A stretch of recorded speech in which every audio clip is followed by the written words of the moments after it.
what must happen in us when we begin to reach out and touch our hearts and minds with exercises, with activities that bring us more truly in touch with the innate power of our beings, much of which we tend to not denigrate as much as just don't use. We bury it under a pile of stuff. And the awakening game is kind of unburying ourselves from stuff. In addition to all the lovely virtues that the Buddha mentioned, part of their culture also suggests you pay deep attention to what they call hindrances. What are the hindrances to the life of consciousness? What keeps us from being able to reach out and touch people with an authentic expression of our soul that their souls might respond to it as well? And they list a whole bunch of them. It's kind of like the cognitive shrinks and the Buddhists got together a long time ago and brought it together. But one of the most common hindrances to the kind of clarity that can reach out and touch a soul with the kind of power that's demonstrated in that story is to be done with the business of not paying attention to the invitation to grace contained in the 6th chapter of Matthew, the 34th verse. Anybody remember that one? It's one of the most profound. What are you laughing? I say, yeah, right. This is unity. Well, it's served me a lot, and it's just another example of how the spiritual life is not a la-la, woo-woo kind of experience. It's hardcore, what's going on 1 inch behind my eyebrows, and is this helpful? Is this helpful to sustaining a sense of peace and serenity and lightheartedness and celebration?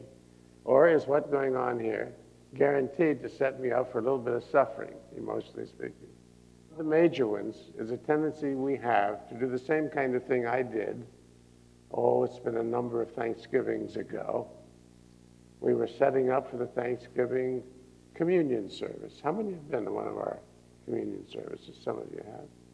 And we had to go out and get some grape juice for the simulated wine and little bread and all that kind of thing. So Light said, I'll run down and get the wine, get the grape juice. I said, sure, honey. That was about 5:30 in the evening.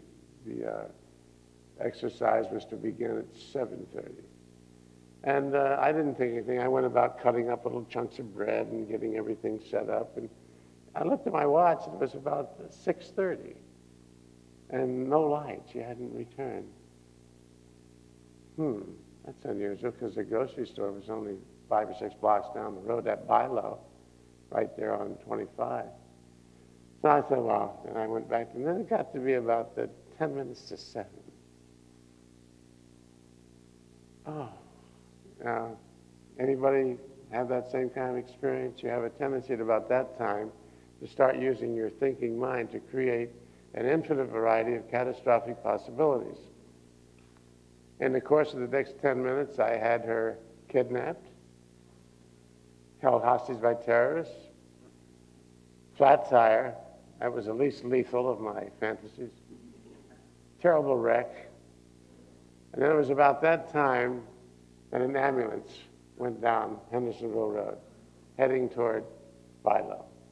Oh, I jumped in my car, ran down the Bilo.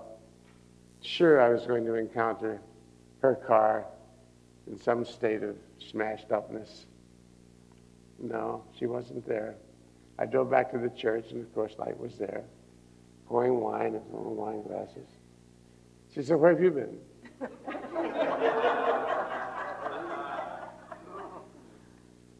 So I'd rather not discuss it right now. There's the dance. Now, if everyone would read Matthew 6:34, read it maybe 3 or 4 times a day, and then you begin to catch yourself when you're doing stuff like that, slipping out of the secure reality of this moment. Because this one I can attest to, right here, right now. If anything happens within this moment, I am energized, I am powerful. I am capable of responding to it because it's real. It's something I can reach out and touch and taste or smell or hold. But if it's happening only up here, the only resource I have for dealing with this is to subject it to the scrutiny of a consciousness that's at least a little bit wedded to some truth, a truth that will set me free from the imposition of my tendency to slip into the future and create catastrophic possibilities and then fall into the thrall of that kind of suffering. How many of you have experienced a little anxiety between now and last night, for example? Sure, we create it all the time. Anxiety about our lives. My God, there's a mountain, there's a tidal wave of anxiety going on out there in the economic domain now, in the universal economic domain, in each country's economic domain, and all the way down to each person's economic domain. There's concern. And take ye therefore no thought for the morrow. Okay, and so one of the affirmations that I found very, very helpful and profound is every time I experience myself creating anxiety, and notice how I phrase that. Each time I find myself creating anxiety, I'm creating anxiety. It's not doing it to me. I just take a deep breath of it. I say, not so. Not so. Okay, not so. What's the truth? Well, I'm standing in the middle aisle of the church. I mean, it can slip in any time. I can be doing a talk, and while the talk is coming out of one neural pathway, the other neural pathway is creating, Jesus, I hope this goes across pretty good. You know. And we do that simultaneously with, being active in this moment. You can create a setup piece for anxiety. I mean, it's nutsy. You got it covered? Good.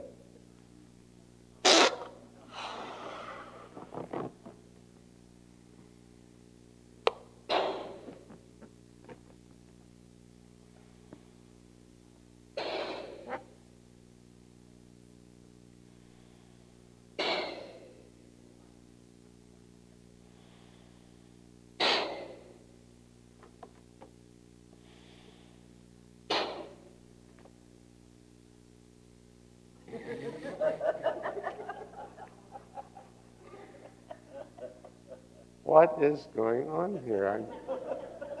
I'm saying so much.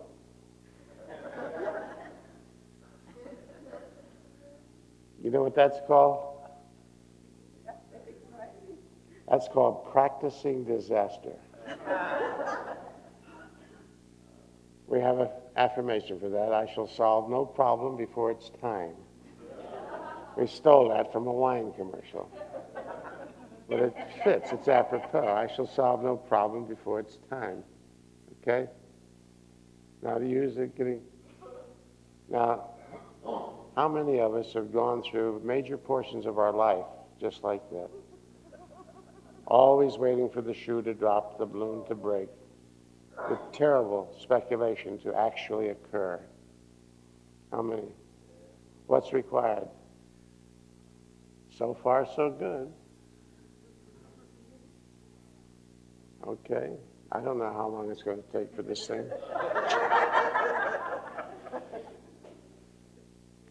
But when it does go, you know what you're going to do, don't you? Yeah, you know. What?